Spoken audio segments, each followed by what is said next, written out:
20, 25 people here, which is good. I think it's very, very strong all over the place. That's good. Anybody want to give me some good news? Somebody tell me some good news that's here. The sun. Eh?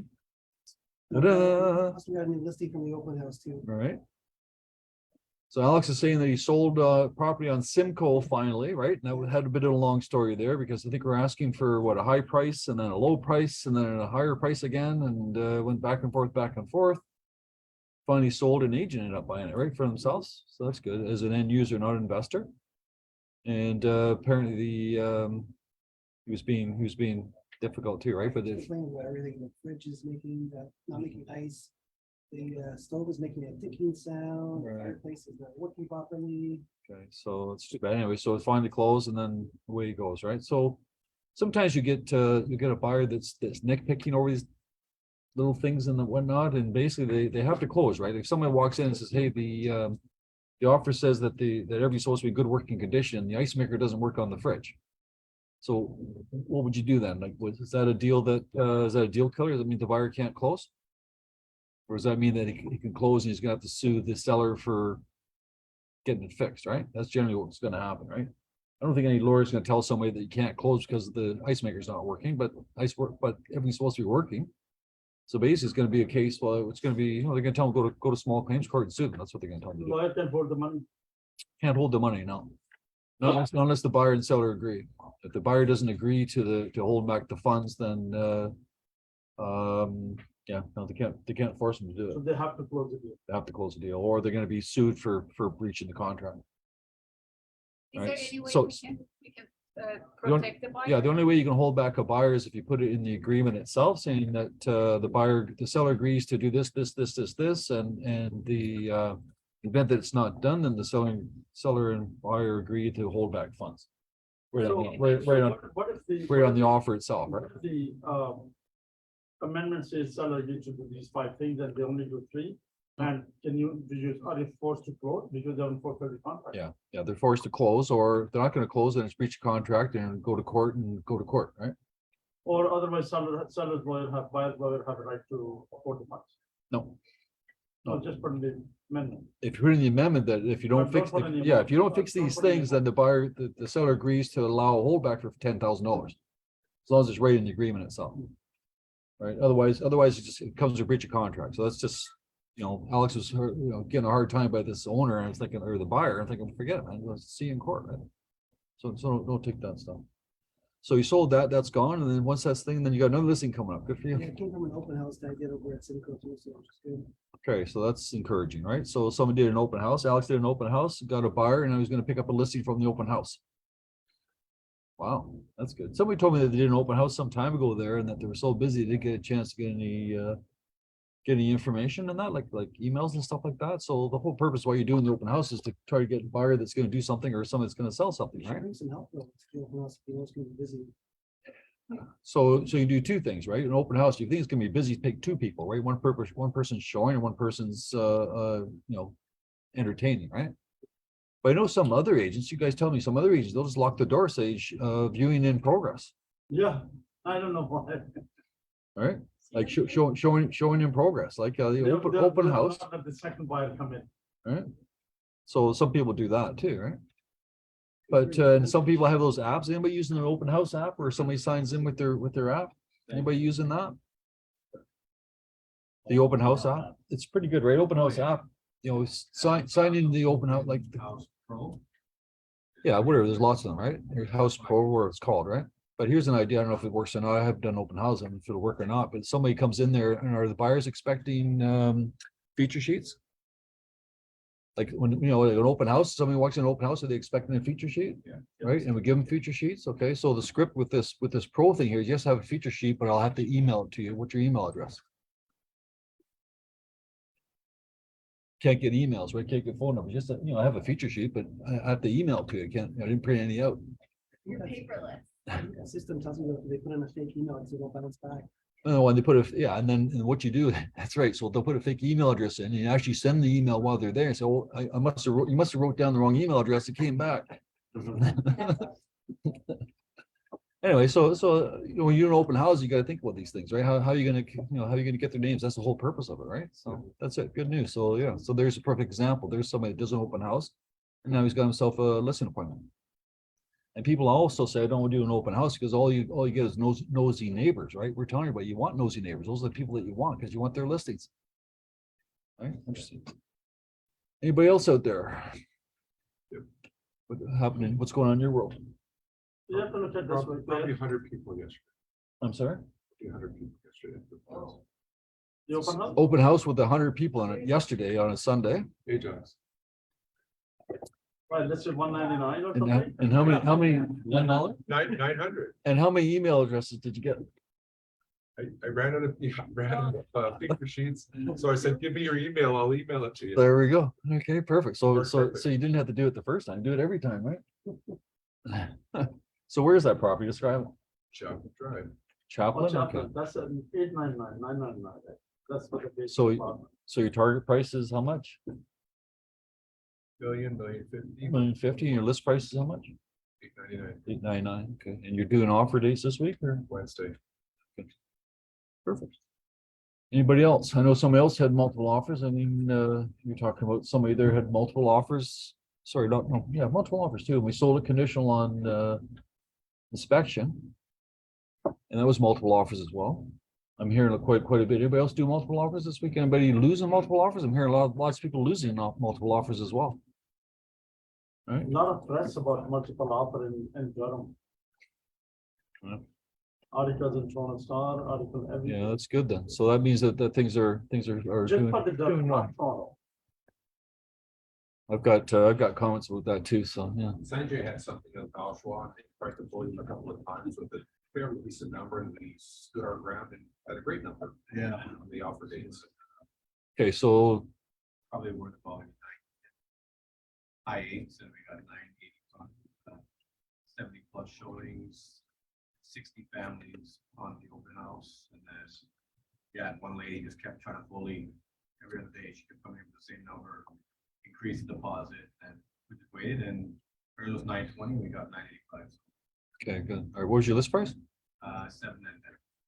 Okay, so we had one here, 799 was list price, ended up selling for? Yeah. For 980. So he's trying to bully all along there. He had 60 people at an open house. Yeah, no, 70 people, 60 families.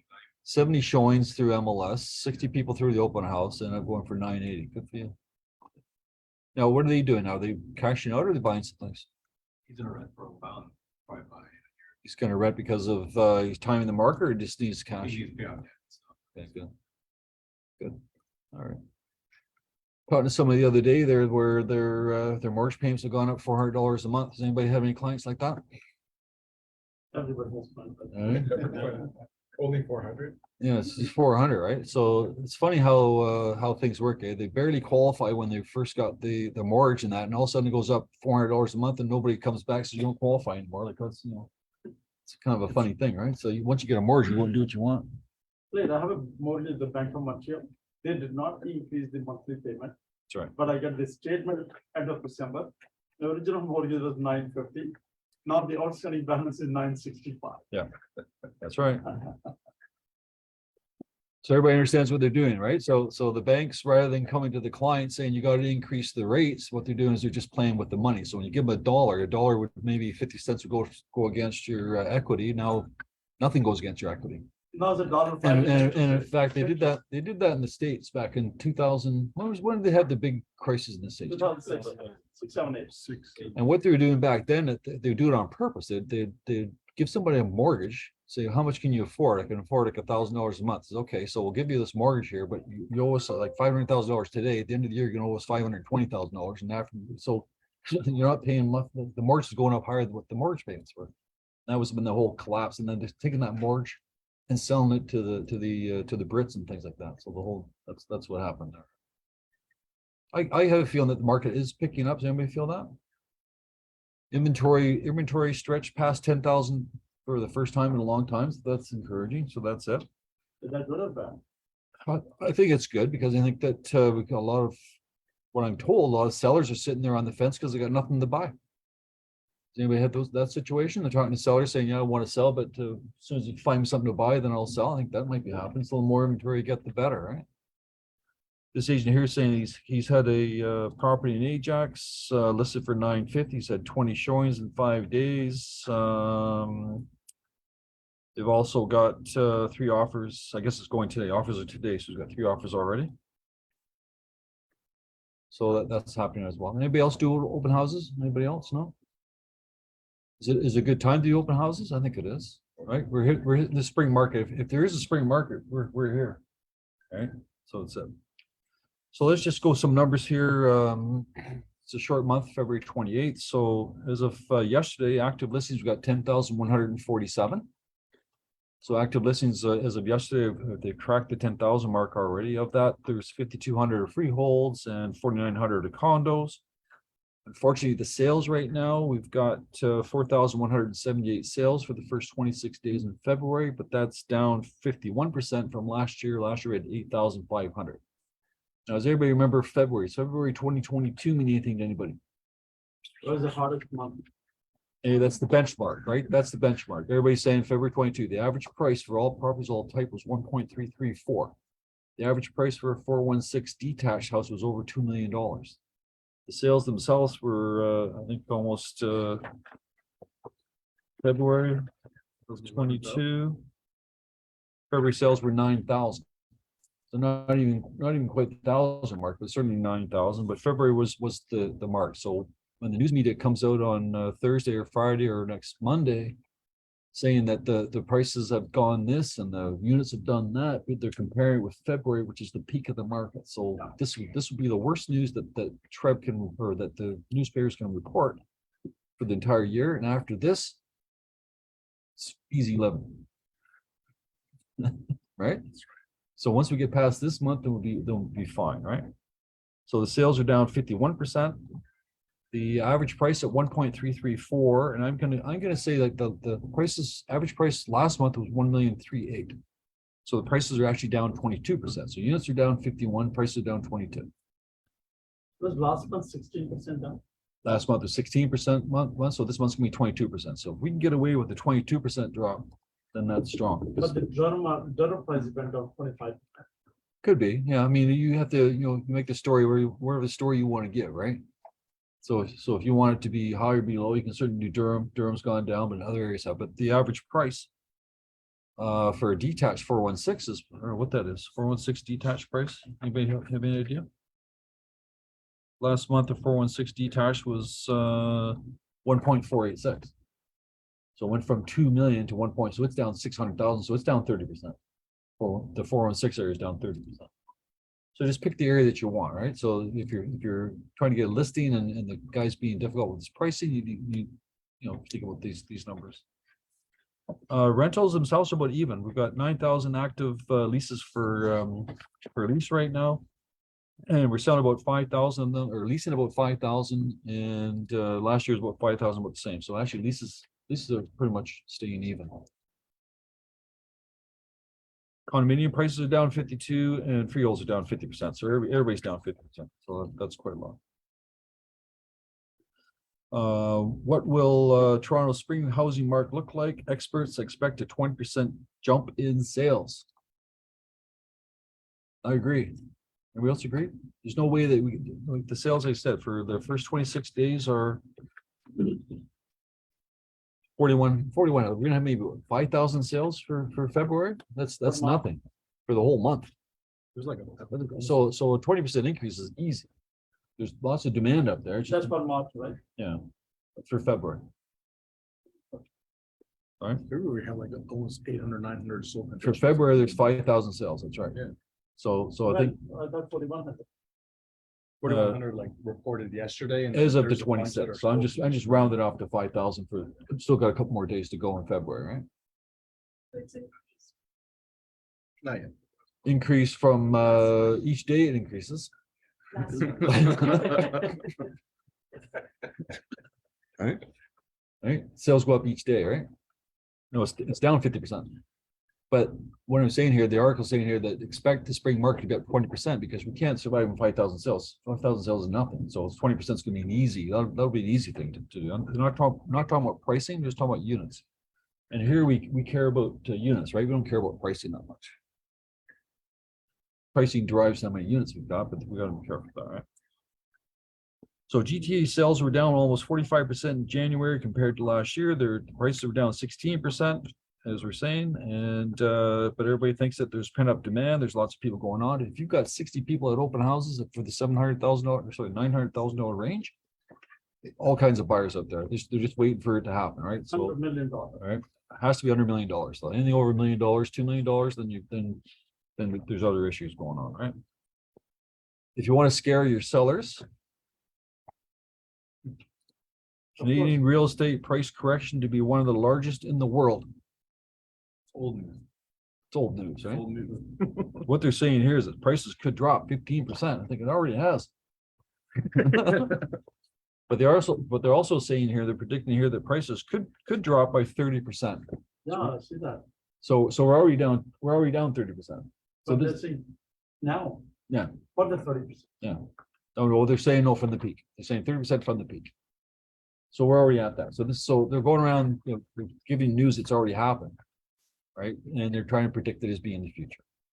So I'm not worried about all these things here, like, but if you got a seller on the fence, maybe he wants to do something sooner than later, right? That's when you're going to sort of talk about that type of stuff.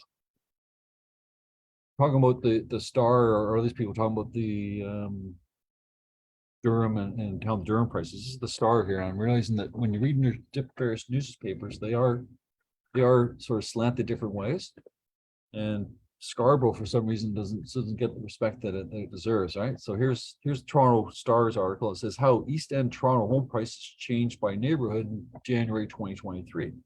According to the Toronto Star, the East End properties, East End Toronto, is Beaches and Danforth, East York, and Riverdale. That's the East. Scarborough doesn't come in there. Scarborough doesn't even come here. Forget about Durham. Yeah, thanks. Right? So when they talk about Toronto, it's very 416, right? Hmm. And they're saying here that detached houses and the Beaches dropped 23%, semis dropped 20%. East York dropped how much? 23%. So all the prices they've all dropped around 23% in that. But that's funny. According to Toronto Star, there that's the East End. And Toronto home prices, we know that they dropped below the $1 million range for January. The average price is 987, so it's dropped down 3%, which is Do you know how that many bad, homes right? sold in January that $100 million. Was there any study? There was, and I may come to it sooner or later. My reports here. There are only 2 neighborhoods with average home prices below $1 million. In Durham? 2 neighborhoods in GTA, no, in Toronto East. Scarborough? No, it's all Toronto. Where do you think 2 spots might be? It's W3 and W10. W3 and W10. West side. W3 is Eglinton West. Because of construction. Yes. Could be, and W10 is Rexdale. Rexdale, right? Milliken, somebody said Milliken average price? No, Melbourne, how about Melbourne Rouge, E11? Yeah. 1.1 million. $1 million Malvern. In the W03, which is the Rockcliffe area, it's 843. And in Melbourne, it's 1.245. Durham is it? They didn't go to Durham on this one here, but yeah. It was 1150 last January. Did we talk since John Tory quit?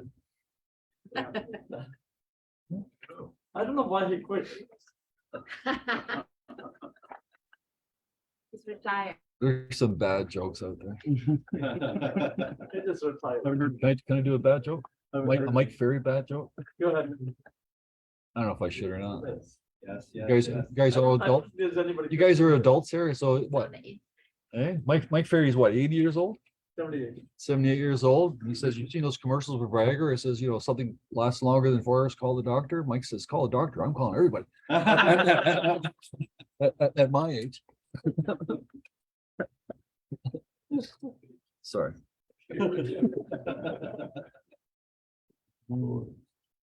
Interest rates, so bond rates affect the interest rates went up. And interest rates been going, remember they went down a couple weeks ago, the fixed term rates went down a little bit? Yeah. And then they went up again recently, and it's all based on bond rates. And if anybody's involved in that, if you want to go to a little chart, you sort of read how the bond rates are going. Bond rates affect your fixed rate mortgages, 5-year fixed rate mortgages, and the variable rate mortgages are affected by the overnight rates. So it actually went down a little bit on the 5-year rates, and then it went back up again last week. Thank you. One, because the bond rates themselves are changing, right? So. Member stats.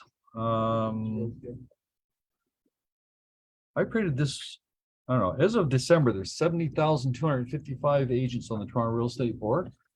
But if I printed this for January, I'm pretty sure we lost about 10%. I think we're back down to about 60, 69, 68,000. So we lost about That's only 2%. Yeah, that's not much. about 67. I might be 10%. I think 67,000. 7,000 loss. Let's say 67,000. That's 5% loss. So it's 5% loss of people that didn't renew, right? I'm just gonna go random stuff here as I go. Be careful if you're listing properties with basement apartments, in particular Oshawa. And Pickering has their own rules, and Ajax and Whitby and Toronto and York, they all have their own rules for basement apartments. And I always get the thing, well, everybody's doing basement apartments. Sure they are, but are they legal or not legal? So in Oshawa, in particular Oshawa, they're very, very strict. And I think maybe somebody passed away in a fire, and that's probably the reason why they're so strict. And also they have the university in North Oshawa that people were buying brand new 4-bedroom, 5-bedroom big homes and putting them into rooming houses. Put in 15 kids. And everybody just flipped on that thing. So the city of Oshawa is very, very, very strict. So if you're going to have a rental basement in Oshawa, you must have it registered. All basement apartments, all secondary units have to be registered with the city of Oshawa. So we had a situation where we didn't catch this, and when I stopped one, I guess we didn't stop this one, we weren't aware of it. But anyway, so somebody takes a listing, you guys take a listing for a client. Client puts a basement apartment, you take a listing for the basement rental in Oshawa. So we did that. And as soon as we listed a basement apartment in Oshawa, wasn't what, a couple of days? Seller gets a knock on the door saying, we noticed that you're renting your basement out. We don't see it's registered on the Ontario. It's not registered with Oshawa, so you have to remove it. How do they get it registered? You go register with the city of Ontario, of Oshawa, the city of Oshawa, but of course, to get registered, you have to be legal. And to be legal, you have to abide by the laws. Selling is. We're listing this property for lease. So we're doing a client a favor. Imagine this, you're doing a client a favor by listing his basement apartment on MLS. As soon as the city finds it, he makes the guy tear it down. Right? In this case here, the client was upset at us for not knowing that it should have gonna be a problem. So this is why so that's right. So whose fault it is, right? The owner themselves, the one that built a basement apartment illegally with no permits and no registration, but we're the ones that are blamed. That's what he did. So I'm just mentioning it to you, be careful, like, we're not, everybody does it. Well, okay, yeah, not really. So just be careful when you get involved in those situations. Last week I talked about, paper, probably 2 weeks ago. Do you ever notice when you're printing paper on listings, On 2 pages. comes on 2 pages now? That extra. So if you don't want to do the 2 pages, go to Realm and print it out from Realm and use the broker full option. Then it prints out on 1 page rather than 2. Stratus prints out the listing in 2 pages. Realm printed out in 1 page. What is the round? Realm is Realm. Was Realm? Oh, talk to me next, talk to me in November. You had a few what I feel you right subscription and rental. But if you go to wrong, you clean out 1 page, but some of the information for the rental thing, it didn't come up. So just be careful of that. So hopefully they'll fix that in the future, right? Yeah, and the reason why it's going to 2 pages is because they've added 3 more lines on there about the extras, and they've also increased the number of characters you can use in the description. So as soon as somebody goes to the 400 characters on the description, it pumps to 2 pages. And it doesn't matter what you do. If you go to print and you try to squeeze it to 1 page, you know, you go to print and you go to the options, you can change the fit to 1 page, stuff like that. Doesn't work. So just use your realm if you do that, it doesn't work. Even if you make it 50%, it still prints out 2 pages at 50%. On a real estate board. Thank you very much. Katelyn had something here. Did you send this out or not? This is things to do when you're downtime. Did you send this out to everybody? Put it on my Facebook, I didn't email it out, but I saw it on It's Facebook. kind of a fun thing here. It just says, okay, so what do you do in downtime? Now, we're not downtime anymore because we're hitting the spring market, so there's no downtime, but Or if you're not working with any active clients. in between times, right? Check in with past clients and sphere of influence, send handwritten notes, schedule virtual happy hours, update your mailing list, call to get updated email addresses. Review your business plan, review your marketing plan. Create about me video. Anybody done that? What's that, like a resume? Just like sit down. Learn Google AdWords. Contact your out of province clients. Clean up your CRM. Learn new technology. Adjust your scripts. Create drip campaigns. Facebook. And there's a whole bunch of stuff there. Did anybody get that? So if you got nothing to do and you're thinking, what am I gonna do? There's a whole bunch of things there. Right? For the new folks. Oh. Anybody read Reddit once in a while? Reddit? Anybody know what Reddit is? Just a bunch of people just blogging, right? Just a lot of angry people, right? So I thought this was kind of fun. On Reddit, it says here regarding Fair Square. And this was before Fair Square did what they did, right? And Fair Square says, how is it possible? Everybody know what Fair Square is, by the way? Fair Square is it's a real estate company that used to be called Purple Bricks, used to be called Comfree. Right? So what they were doing is with Comfree and Purple Bricks, what they did is they're offering, it was a for sale by owner, mirror posting system, right? Camera system. Yeah, you pay these guys money and they put it on MLS for $1, and then you have to negotiate with the seller directly and blah, blah, blah, right? So it's like a mirror posting. So Fair Square was originally it was Comfree, and then it was sold to Purple Bricks, was a UK company, and then it was sold to Desjardins out of Quebec, and they renamed it to Fair Square, and they actually renamed the process. What they're trying to do is get out of the for sale by owner business, and they're trying to do a discount business. So they're going to give a buyer commission back if they bought through them, and if they sold through them, they're going to charge a flat $5,000 fee. So it's still a for sale by owner type mirror posting, but it's not there. But it goes on to Reddit saying, came across this brokerage which is offering to buy and sell houses for only $4,000. That's pretty much guaranteed on their webpage. That is their unique selling proposition. How are they able to do so at such a low price? What am I missing? Also, if it's actually this case, how will the agent survive? We'd love you guys to chime in. So this is all written before this guy went broke and Fair Square actually went broke. They shut the doors and they're gone. So I was kind of curious how this guy's questioning it, and sure enough, the following week they're gone, right? Oh, geez. So this isn't the first time these guys go, and commission cutting has always been tough in this business. It's always been there. Back in the old days, there was a company actually called Discount Pay Less. That was the name. That was the name of their brokerage. Wasn't it Burley Real Estate? Yeah, Terry Burley was Terry Burley. Trimax. Yeah. Terry Burley. There's Flat Fleet Realty, Discount Pay Less, Mincom. All these guys out there, and Save Max. I mean, you just can't. There it is. I mean, there's these Desjardins paid $60 million for this company. And they just shut the doors. Winner, Daniel. Anyway, so the point is that this business, yes, there are discounters, but for you to survive, it's expensive. This business is expensive. All right, so try to do your best with that, right? Just off topic here for a minute, on your driver's or your license plates, probably your driver's license too, but your license plates, stickers, you don't have to do that anymore, right? But you have to renew. So don't forget, I don't think you get any messages, notice. So next time you get in your car, look at your little sticker on your plate and look at the date on it. It comes on, it falls on your birthday, right? So just make sure that you got to go in online and renew it. I think you can go online now and actually sign yourself to get the reminders, but like they weren't doing that for a while. Someone put it on Facebook that all these guys were giving tickets out. I didn't know that. Okay, so I'm trying to give you information. As I'm giving you this stuff here, I'm hoping you're taking notes for something that you can share on Instagram or Facebook or with your clients or something there. So I'm just sort of giving you stuff that's sort of not really real estate related, but is service related. So here, Mr. Client, don't forget, even though you're not paying for your sticker, you still have to renew on your birthday. Just a reminder, right? Just a quick little, something to talk to your clients about, right? And I don't know what's Facebook doing. They Meta launches subscription service for Facebook and Instagram. So what do they want? So Time to if you cash want in. to do more exclusive content to people, they can actually pay like a monthly fee to get that from.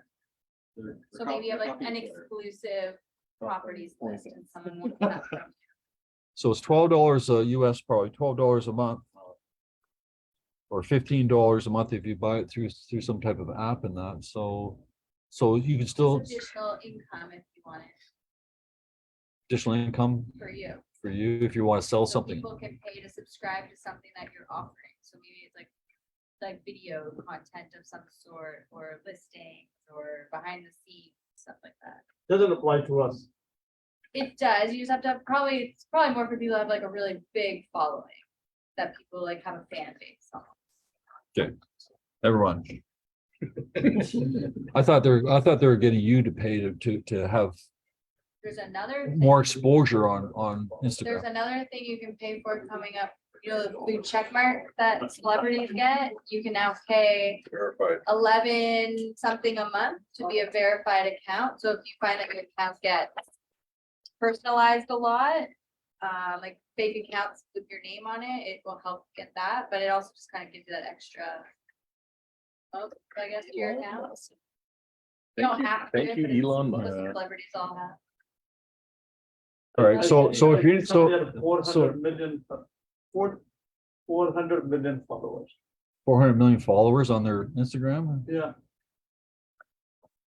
They were just advertising Avo, the clothing line, and she was saying that I get Avo, and that's how I see it. Wow. That's more than US population. Yeah, that's yeah. Can't you buy? Yes, you can. You can buy. You can buy things, Yeah, right? but they catch up very quickly. Yeah. The 'cause that's Facebook can followers. find out that you bought this. You bought the views. Oh, yeah, when you have like 300,000 followers and like 100 views on your video, it's pretty obvious that you bought Yeah, it. yeah. So this article here is written by a salesperson. And I like this. I read a lot of stuff. I read a lot of negative stuff and that, so it's kind of fun to see positive stuff here. And then as soon as I read it, holy smokes, and I see who the author is, I realize it's a salesperson. So talking about here, growing rental markets, a perfect opportunity for investors. Since 2021, the number of renters in Canada has increased over 3 times the rate of home ownership. I see that, right? There seems to be more rentals out there now because it's so expensive, right? With a home, and I don't know how to get this ratio here, with a home to income ratio of 148 in the third quarter of 2022, it's no wonder that Canada leads the way in costly housing. For comparison, the figure in Italy is 92. I don't know what that number is. It's some kind of income versus the price you're paying for a home, right? So it's quite a bit more than other parts of the world. Saying here that the market's not right for the market is hot right now for savvy investors who understand how to make things the most of the timing. It's likely that the renting over buying trend will continue for some time. The lack of supply, affordable challenges, demographic preferences, and other factors raising roadblocks to home ownership. So they're saying here that the rental market's outstanding for investors. You need to buy product because there's lots of investors out there, and the investors are paying more because they can't afford houses, so they're paying more for rent. And they go on there saying that your client should get involved with the rental business. The rental market's not going anywhere. It's getting stronger and stronger and stronger.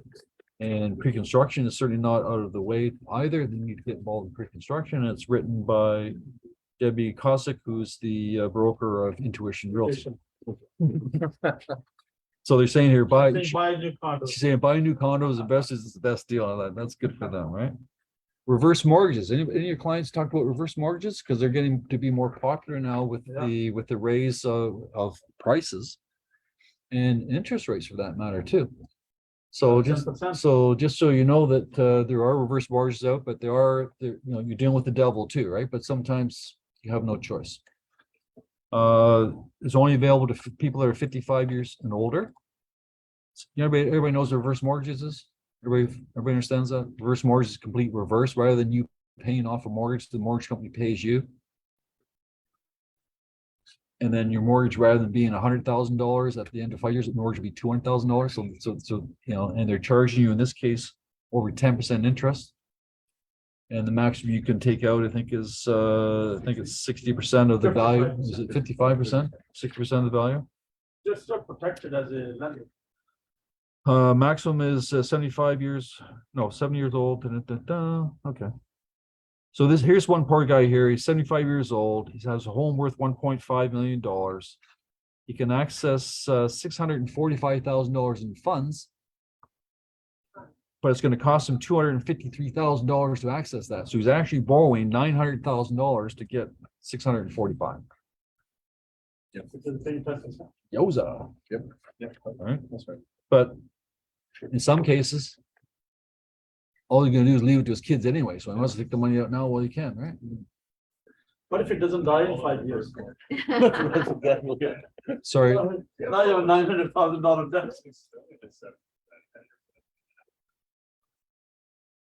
Yeah, just reading what it says here, right?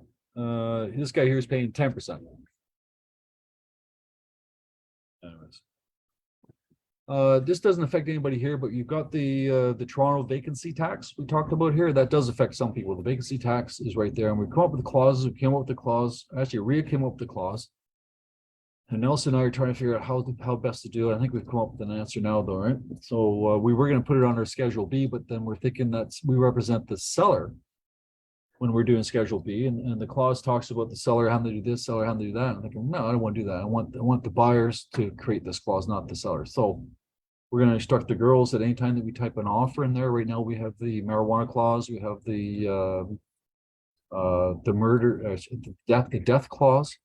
And now I guess we'll have the vacancy tax when we type offers, not when we list properties, but when we type them. And basically it just says that the seller warrants that the property has not been a vacant property, is not involved with the vacant tax. And then when it goes to the lawyers, they're going to sign another document at the lawyer's office. This is what the fellow said last night. Jonathan Griffith said that in his office. They're going to sign another piece of paper, making a declaration that it's not subject to that vacant tax. But the concern I have, though, is you sell a property vacant tax, you haven't protected your client as a buyer, and the way the tax works, it's retroactive. So what you did last year in 2022, if the property is vacant, you're going to pay 2023 an additional 1% tax. So if your new buyer happens to own that property in 2023, then he's going to be stuck with 1% tax. That's what we're trying to prevent. Are we okay with that? It's 1% of the taxes or 1% of the assessed value. assessment? And now at the same time, the federal government has a vacant tax. So 1% Toronto tax for Toronto only, Toronto and actually Toronto, Ottawa, Hamilton next year. The federal government has put a vacancy tax on all properties across Canada for everybody. That'll be on top of that. On top of that. But it's really complicated. So if you got a client that has a vacant tax and he's a non-resident vacant, then he's gonna have to pay a federal 1%. Yeah, I'll get to it. Good. TREB membership, there we go, yeah, 67,866. 5%. My mortgage is coming up for renewal and I can't afford the higher rate. What are my options? Anybody know? Sell. What last year? First thing they can do, they got to talk to their clients. As Shiv was saying, sometimes the banks will, even though the renewal, it's a Then make renewal. the adjustment. It's hard. I mean, I know one client who got a second mortgage through a prime, like a subprime lender. He's already paying like 8% or 10% interest rate, and the lender said he's not going to renew it. So now he has to scramble and try to find another lender to replace that money. That's difficult. If you've got a lender that's willing to dance with you, then they can extend the amortization period. maybe you can refinance it with the same bank and maybe do some things like that. But the thing is, you got to talk to the bank and make sure you work some kind of arrangement, either change the amortization or Go do to the something. bank because you have to re-qualify it. That's right. You have to go to the same bank, and or if you can afford it, if you've got the funds, then yeah, go to another bank, and refinance if you can. So anybody have clients in those situations yet, or? No, surprised. Okay.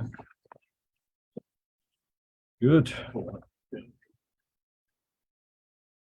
Now Trev talked about that stuff with blockchain and whatnot. And they came out saying that their blockchain, they can eliminate the mortgage fraud that that got involved with. Remember those guys that stole the properties because of the title insurance, whatever it is. Remember, people weren't there and somebody they pretend they were them, they stole the property and sold the property without them even knowing. So Trevor's saying with blockchain thing, they wouldn't be able to do that because everybody has to be identified. Everybody's identified electronically. It's not paper that people are looking at. It's not a driver's license. It's not a passport. It's connected through a higher authority. So they're saying that these things may not happen in the future once they get their things going, and expect to start doing it by the fall of next year. So it's this year, just It happened until the fall of this year. Yeah. In the meantime, just be careful. But in April, so we still April 1st. So we've got a month now. We're going to come in with a lot of different changes. Don't get all freaked out about the changes. We just take them one at a time. How do you need an elephant, right? You need an elephant, but one piece at a time, right? Isn't that what they say? But there's going to be all kinds of changes. Rico's going to come up with a whole bunch of stuff with the Trust in Real Estate Act. They're going to come up with your transparency and multiple offers. They're going to come up with no longer having customer service agreements. Bunch of other stuff that's going to be there, but we'll deal with it as it comes along. But that starts happening April 1st. But effective today now, Trev has a whole bunch of stuff that they've come up with. Anybody notice that today? I'm gonna show a quick little 4-minute video on the things that Trev introduced, and let me just show that now. Are you talking in it or No, I'm gonna talk as I'm. Can I do both? Can I talk here and show a video? Yeah. So, yeah, I figured that out, right? So I'm gonna show a video here, and I take this just so you know. To expand. What I did on my computer is in everybody's computer. If you've got Windows 10 or Windows 11 on your computers, you have a thing on there called Xbox. Xbox? Xbox. You know how to play. So if you're an Xbox gamer, let's say you're a gamer, this is built in so you can videotape your games. It's like Loom, but It's like Loom. Well, anybody know what Loom is? I don't know. Anyway, so it's on there, and basically it's just Windows. You hold the Windows key down in G, and that brings up this program. So that's all I I do. see So Julian smiling. Does he know what this is? Mhm. Julian's smiling, so I must know what you're talking about. Why? You a gamer, Gil? Yeah, it works right away. Anyway, so if you ever want to Go to your laptop. if you ever want to record what's on your screen, that's what that program does. So if you ever want to do a CMA for your client and talk it through, you can do it that way, or just do what I did here. So I'm trying to kill two birds with one stone here, show you how technology works, but then show you what Trev's done too. So Trev has announced 3 new things today. Actually did it last Friday. They've got the list track, they've got the hood queue, and they've got sky slope forms. Yeah, these were gray last week. Now they're Again, do not get overwhelmed. Do not think, oh my gosh, this is something that you don't even have to use. So if you're not techy at all, you don't use it. So just you want to get rid of your stress, forget it.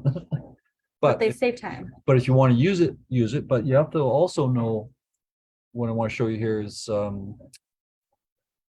you have to know the consequences of your decision. Blair, is that a warning? Is that a warning? Sometimes. No, Be careful before you watch. Oh, yeah, I know. So, Are you so this is it. So I could have done a recording on it too. I didn't want to do a recording.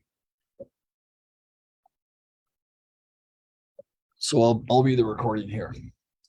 I was gonna do this live. So I'm gonna go to, so obviously I've logged into Toronto MLS. And I'm gonna go to list track. This is the list track. So this is, you can guys do this right now. It's available to you.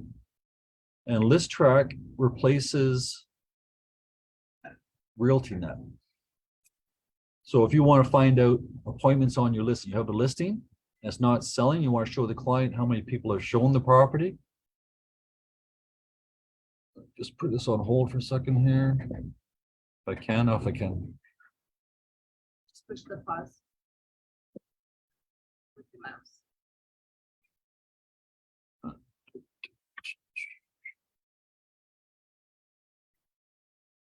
All right.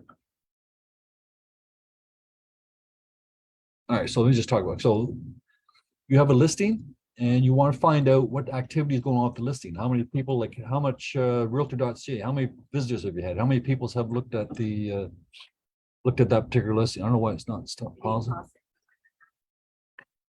Okay. Because I'm the broker, I have access to everybody's listings. When you go to this site, you're not going to see all these listings, you're going to see only your listing. Okay. And so if you had your listing there and you've got these various options, and I'll carry on.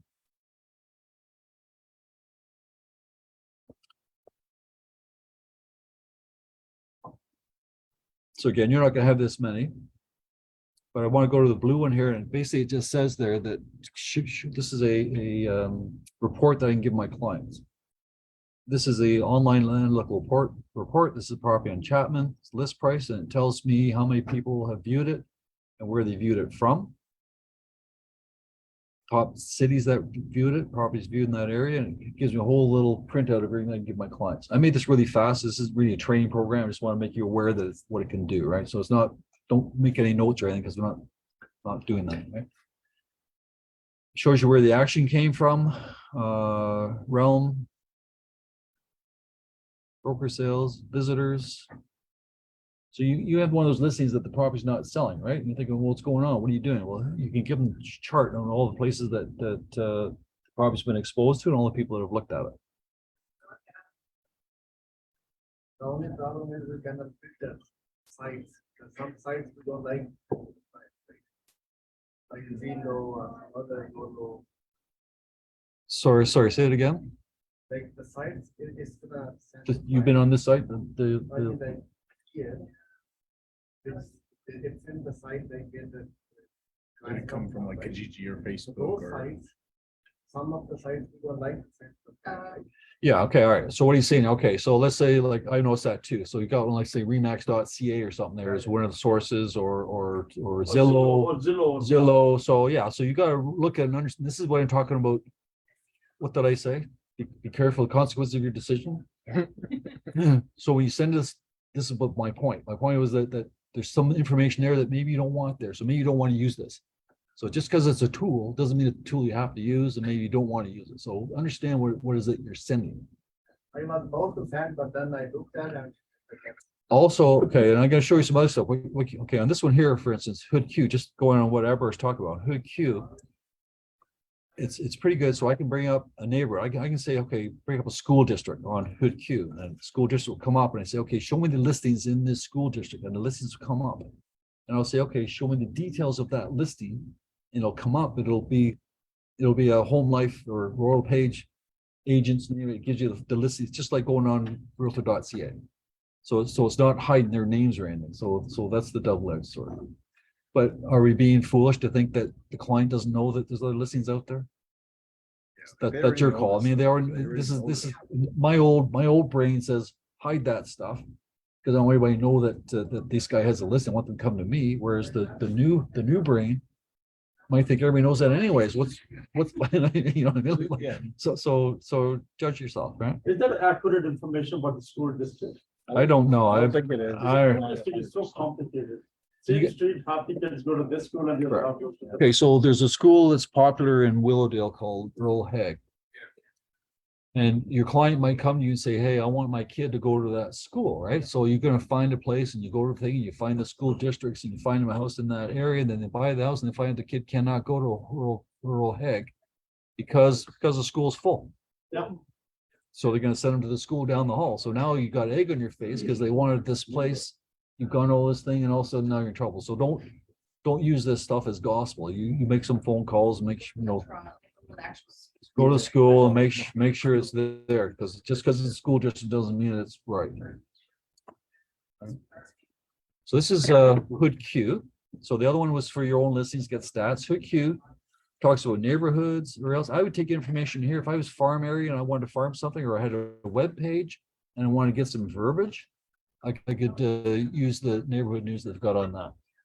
This is pretty slick here. This is Hood Q. So let's say what places do you want to be near?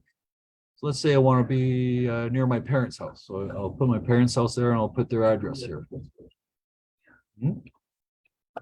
This is for your customer to fill out. I'm putting in a particular address, and I can say what I want to be within 30 minutes. I want to walk. I think I said 15-minute walk. It's so that's this. There's lots of stuff has these types of things, right? And then yes, our school's important. Yes, school's important. Public schools.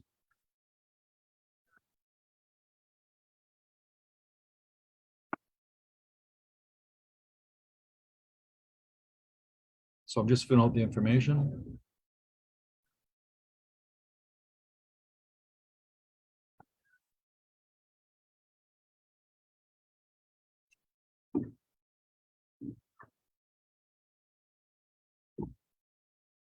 Now I'm going to speed it up.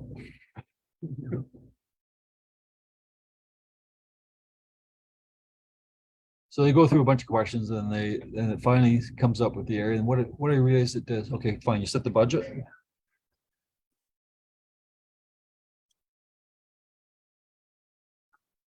Now here's where it gets kind of funky. I put in all that information. It says I found 64 properties in 3 neighborhoods. So now I can go in there and I can click. If I'm a Realm user, if I've set up an account with Realm, I can click on here, or I can go straight to Toronto, to treb.ca.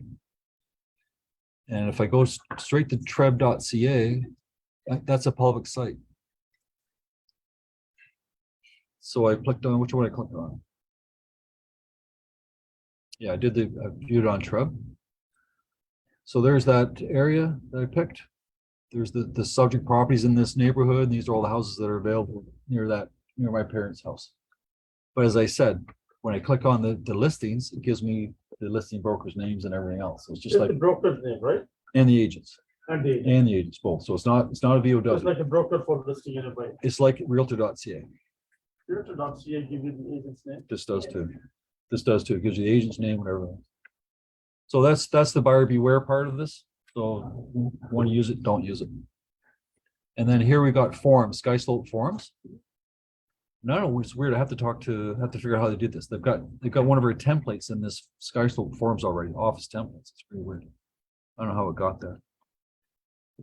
Sky Slope, okay, that's it. So you got the 3. I'm back. So play with those 3 things there. I'm not sure if they're earth breaking or earth shattering. I think they spent lots of money on this stuff here, but I don't know. Is this why they got rid of our impact contract? Yeah, so they got rid of Impact. They went with Geo Warehouse. Everybody knows Geo Warehouse. You look at listing on Stratus and you hit Geo Warehouse and it goes to a blank screen on Geo Yeah. Warehouse. Yeah. And they had to type it in anyways and just like, Right. come on now. It used to work way better. Yeah, so way better. Okay, so be careful of those 3 things. Try it out anyways. They're all there. But the Sky Slope thing's pretty good. We prefer to type offers still, so you really don't need it yourself. But if you find yourself that you do want to use it, then there they are. And because it's Sky Slope, there is more and more people use it. We've been using Sky Slope now for the last 2 or 3 or 4 years where it's been. And we've got a lot of that data has been in there for quite a long time. So if you want to get more exposure to Sky Slope, we'll give you your passwords and away you go. So we have access to that. Yes, you do. Yeah, it has broker templates, but I didn't put the broker templates there, so I don't know how they got there. And the broker templates that are there right now are last year's. They're not the current ones. So I don't know how they got there, but we'll figure it out anyways. Sorry. You can replace with the latest. Yeah, so I mean, yeah, we've got the 2023 forms downstairs already, but we have, and they're on the Google Drive. Everybody uses the Google Drive, they're all there. And just they're on Sky Slope as well, on our Sky Slope, but not this Sky Slope, so we just have to update that, so. Good, all right, and what else? That AI thing is getting more and more traction, that chat AI. Chat GDP is kind of curious. Somebody said, gee, I want to start a real estate team. And what do I want to call myself? So you go to this chat thing here, and you say, I don't know, real estate team Toronto, put your name in there and suggested names, and that thing gives you a bunch of names suggestions. Use it for Instagram captions. Instagram captions. It's anybody know what I'm talking about here? It's this artificial intelligence free right now. I'm sure they're going to charge you money in the future, but if you're looking for words for a feature sheet or for an ad or something there, See you later. descriptions, See you later, thesaurus. it's all there. Right? Thesaurus. It is. Okay, good. All right, so we've got our awards event coming up on April the 26th. I was gonna say 26th. And there's two awards. Central Island has awards event coming up on the 29th of March, but it's kind of an odd thing. I'm not sure what's going on there. It's $60. Anybody wants to go there, by all means go. But we're gonna do our big event on the end of the month when we have the hardware. I like to have the hardware and give it out, stuff like that, the rings and the trophies and stuff like that. We won't get that until probably the first or second week in Why is April. anyone want to do that? Why would they wait for the trophy? Don't know. Maybe that's the only time they have available. It could be. I don't know what they're doing. And unfortunately, it's also during Ramadan. The Sunshine doing theirs during Ramadan. That wipes us. That takes out about 15% of our folks too. Yeah, we already do awards. So we're gonna do our awards on the 20th. If you guys want to go to the event, by all means, go there and that. It's Shiv's gonna be there. He's gonna be on the panel. We can put it on the panel right now and save time. Anyway, so we're doing our big event on the 26th of April, right? The other one's there. So what else? Anything else? Appointments were not that strong. Appointments are off this weekend there. LSQ event tomorrow night, if anyone wants to go to that, it's a broker on. Yeah, book a time, it's all closed. Tomorrow night? So This weekend was LSQ. crazy. I know a bunch of us were all there Saturday. It's, So LSQ is this, why is it so, because it's close? Is that's why it's, yeah, it's like North York, so I think it's a little bit. Victoria our Park, alley. right? Victoria. It was busy this. good. So Clint, when you say appointment were off, No, I had to compare based on number of listings or just appointments? I just count appointments. I don't even count listings. No. So then that It's- doesn't it's make not- sense because if you have 300 listing and you have 300 appointments, then it's opposed to 100 listing and 300 appointments. No, that's right. And plus what happened here, some guys are getting greedy. Even though we had like 200 or 300 appointments, some guy took 100 of Right. them. Smart. Scott took 100 of those appointments. So some people are being, Listing should not be on the. that's right. Some people are Just being go to greedy. that. It kind of is. Just go to that. It kind of is. Some properties we should charge by the showing, not by the commission. It's funny when. You're not booking them. Big time, Broker is. people back, they call you, I can't get the appointment, can you get me in? Yeah. I know. There's no time slot available. 20 calls a day, that back message. Yeah. Really? So it's all kinds of people out there, but they're all less than $1 million price. Yeah. Okay, folks, thanks very much. So have a look at those things that Treb's offering, and we'll keep you in touch with the new stuff that's coming up in April, but I don't know, we'll see what the numbers look like in February 28th. Right? Sure. Okay, take care.